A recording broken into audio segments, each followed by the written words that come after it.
I'd like to specially welcome us to this section, and believe me, we're going to be discussing on something very intriguing, and it has been perplexing to me. And I'm seeing somebody somewhere in Cape Town, South Africa, somewhere in Addis Ababa, Ethiopia, in Cross River State, Nigeria, in Europe, wherever you are, right? And there are dreams that have come to you. There are visions. There are things that are the universe has really given to you to do, and they have come to you, and you are the channel through which those possibilities are supposed to find materialization, because there is a big chance that you are the only person currently living in the universe who is having the idea that is in your head right now. And you want to understand that with such level of responsibility comes a certain requirement of fear or resistance, or just reservation and conservation, right? But you wouldn't want to annul that vision, that dream, because of how you're feeling right now. Because the things that have been given to you by the universe to do are the things that are ultimately going to fulfill you.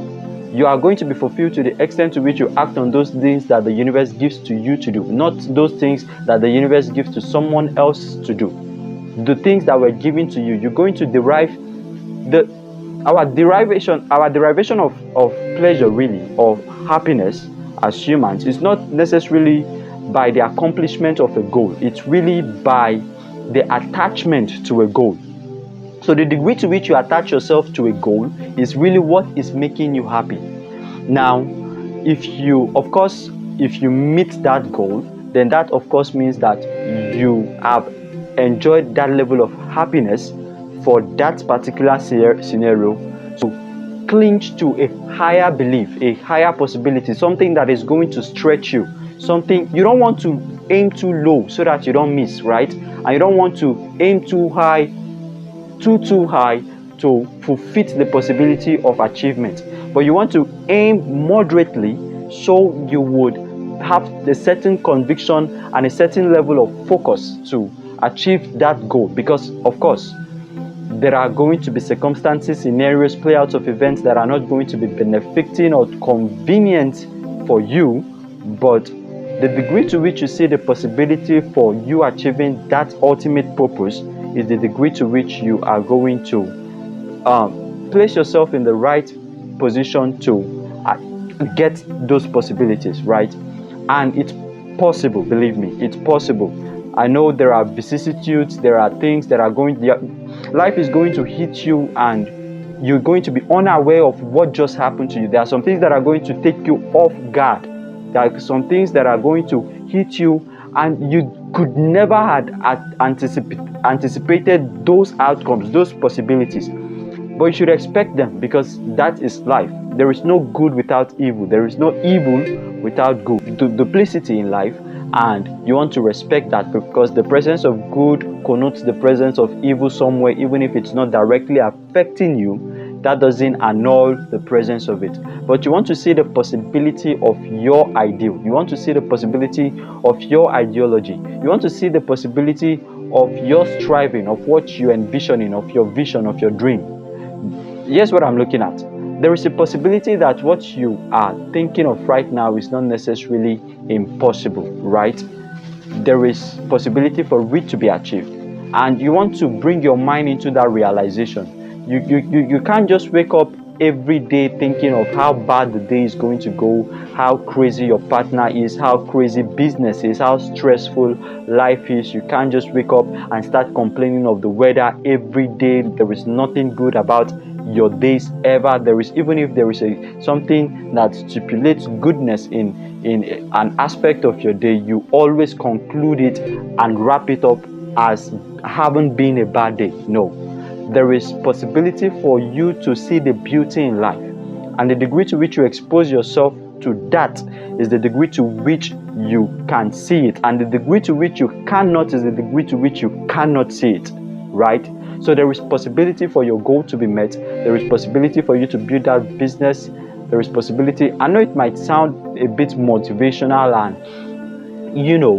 exciting, speaky, but it's true. it's true, and you want to start thinking in that light. You want to start seeing the possibilities for that outcome for your life. And it's, why not you? That's the question I would like to ask. Why not you? Why not you being the fulfiller of that possibility?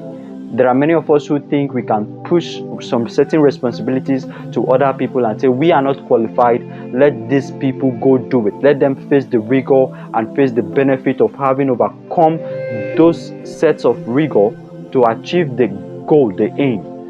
But the question is, if there are no new levels without new devils, right? So every new level you're going to strive towards to has new devils, and you want to make up your mind to understand that if the universe has given it to you, then it is your responsibility to encounter those devils and make up your mind to overcome them. How badly do you want what you want, right? How badly do you want it? How badly do you want to have a good life, have a fulfilling life? How badly do you want to have a beautiful, a gracious, a wonderful, a life worthy of exemplifying and replicating, or should I say perpetuating, right? How badly do you want such a life? How badly do you want to drive in that your dream car, live in that your dream house, have that dream family? How badly do you want that? And you can't be that person that said, I want it maybe. You can't be that person. You want to want it badly enough to let go of some certain initial pleasures on the altar of sacrifice, and just so you can achieve that greater aim and objective that you're striving towards. And that calls for discipline, a great amount of discipline, because you're going to be having to compete with other humans to get it, right? You're going to be having to compete with people like me who have literally made up their minds that there is no stopping for me. There is no, I don't see obstacles, I don't see hindrances, I don't see deterrences. All I see is my goal, and whatever is between me and that goal is an intruder. It's not supposed to be there. So you're going to be having to compete with other people, and there are people who are made up their mind to engrave certain disciplines into their schedules, into their lives, and you wouldn't want to strive and not win. But there is a way to strive and win, and striving to win requires discipline. So you need to bring yourself into knowing that, of course, there are things that I would want to do, but I can't do them because I do not need to do them. Because as somebody said it most intelligently, said, all things are permissible, but not all things are expedient. All things being allowed, but not all things being necessary for, or important, or suitable for what you want to achieve. And that's to that extent, right? You want to believe in what you're doing, and you want to understand that, I mean, what's the possibilities for your life right now that you are not even aware of yet? What are the possibilities for your existence that you're not yet aware of? But if you do not bring yourself into the awareness of those possibilities, then there is literally no fulfillment for them. There is literally no possibilities of them being fulfilled ever, right? So understand that and make up your mind to engrave disciplines. You can't keep doing what you've been doing and be expecting a different outcome, right? You can't keep being the same person every single day. You wake up, you engage yourself into those banal monotony of day-to-day activities and expect that at a certain time, maybe years, maybe weeks, maybe months, that all of a sudden you're going to come out with great outcomes and results. It's not going to happen for you. So make up your mind to discipline yourself. Do the exercise. Eat great food. You don't feel like it, still do it. But here's what you want to understand. The possibility of it is 100%, because whatever the mind of man can conceive and believe, doubtlessly, pragmatically speaking right now, from throughout history, whatever the mind of man has been able to conceive and believe, it had been able to achieve, doubtlessly. Once there was a conception and a settled level of belief attached to that conception, then achievement is no longer a question, right? So the mere fact that you have believed it right now, you want to begin to change your belief systems, because naturally as individuals, based on our surroundings and being programmed by our environment, there is a progression to how we function and how we achieve our results. So it is an equation of T leading to F, F leading to A, and A leading to R, right? So your thoughts lead to your feelings lead to your A, actions, and then your action summarizes your result, R, right? So T, your thoughts, leading to F, your feeling, then your F leading to A, the actions you take as a result of those feelings that have come to you by reason of those thought patterns, then that summarizes the quality of your life. But the bigger question right now is, how do our thoughts compile, right? Why do we think the way we think? And the literal answer to that is that we think in the way we're thinking right now because of the level of information we have exposed ourselves to. So the informations you have, because of course you can't imagine you're supposed to read a script, right? And you're trying to interpolate things that are not in that script. It's not going to be that script. And our mind functions in such a way that whatever appears on the outer surroundings, whatever appears in our lives as our result, has to be from that script. There is no way you can interpolate or stipulate anything into that script. So if you want to change what you are reading out or what you are bringing out, it is necessary you go back to the computer and rescript. Because you have to work with a script, right?